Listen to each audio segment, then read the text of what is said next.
The flood lost its strength and the mud dried. Then came a sepulchral silence that invaded every corner of the known continents. The generations that followed built walls over the ruins, and, as good heirs of a newly ordered world, followed the teachings imposed by the colonizers, believing the tale that they were the first. When the soil returned a broken statue or a tool they no longer knew how to make, they said it was a natural geological error. It was easier to blame the earth than to accept that someone, before the new humanity, had gone further in time, and had even rebelled against the power of the parasitic colonizer. In Northern Europe, cathedrals were found buried up to their stained glass windows. In South America, colonial cities were built upon ruins that fit no known style. In Asia, truncated towers repeated the same exact measurements between temples thousands of leagues apart. No modern architect could reproduce such symmetry without machines. And yet, history insists it was achieved with ropes and stones struck by faith.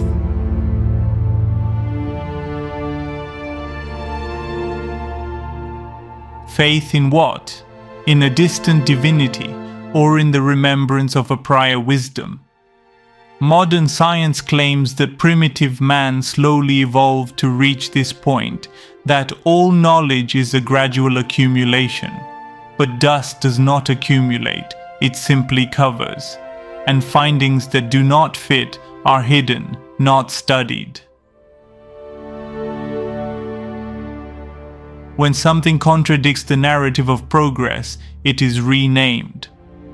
If a mountain displays a cross-section identical to that of a giant tree trunk, it's called a natural anomaly. If a tool seems out of place in time, it's dismissed as a conspiracy tale. Official history is the art of renaming what's inconvenient and concealing what doesn't follow its script. After the year 1728, the architects of the new cycle signed treaties to reorder the known world. Borders, calendars, and constellations were rewritten. Some languages vanished without conquest. Others appeared without people. Birth records all begin within the same decade, as if before that, man had never been born.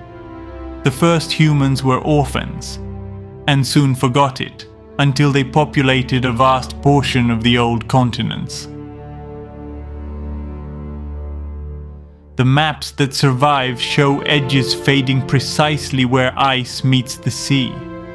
Later expeditions found nothing but fog and collided against walls. And as if the fog itself held political power, it was decreed that beyond it there was nothing, and nothing would be drawn on those maps that began to take shape in that era. Yet in the legends of nearly every culture, something recurs. A flood, a great war in the sky, a day when the gods sealed the earth. What has been labeled mythology seems to contain fragments of this great war that occurred not so long ago. Coincidence alone proves nothing, but its constant repetition suggests that someone tried to erase the past and failed to do so completely because everything was done hastily and under fire. If the water takes away the rooftops but leaves the foundations, the memory sinks, it doesn't vanish.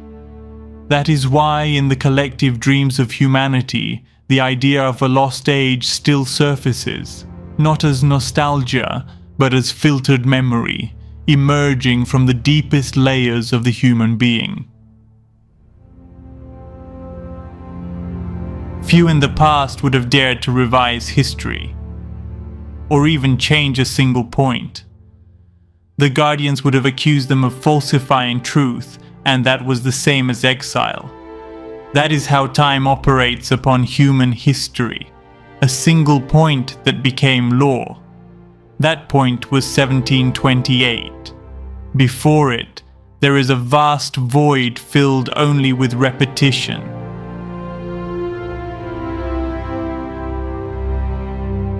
The encyclopedic treatises that arose afterward defined what was to be real, what could be seen, measured, repeated. Everything else, the symbolic, the spiritual, the invisible, was completely excluded. It was a way of killing the idea of creation without declaring God is dead. It was enough simply not to mention it. If it wasn't in the encyclopedia, it didn't exist. Thus, we were born, as the official decree proclaimed, from complete chance. A chance that somehow synchronized catastrophes. A chance that wrote geometric alphabets. What history calls coincidence bears the exact shape of a will that hides itself. And if it hides, it is because it fears recognition. Modern man believes himself a descendant of chaos because he was taught so. If he came from nothing, he will return to nothing. If his life is an accident, loss does not hurt. That idea is convenient for those who need rootless people. Easy to move, easy to convince. A being who knows he was created asks for his purpose. A being who thinks he was produced asks for his consumption. There lies the radical difference between the being that merely exists and the being that exists with purpose. In the temples before the mud, the greeting was different. They did not say good day, but remember. It was the oldest form of prayer, a reminder of origin, a way of returning to the source and not losing oneself in the everyday. To return was also to remember the cycles and resets carried out by the colonizers. Thus, when war and flood covered the earth, the first order of the New World was forget. Forget the previous sky, the routes, the numbers, the true names. Forget the paths toward the hidden continents. Forget the giants who helped raise an empire. Forget that humanity once lived in an order where everything had meaning. Where kindness and empathy were not sought in temples, but were an obligation of being, not by imposition, but by the intrinsic nature of connection with the principal purpose.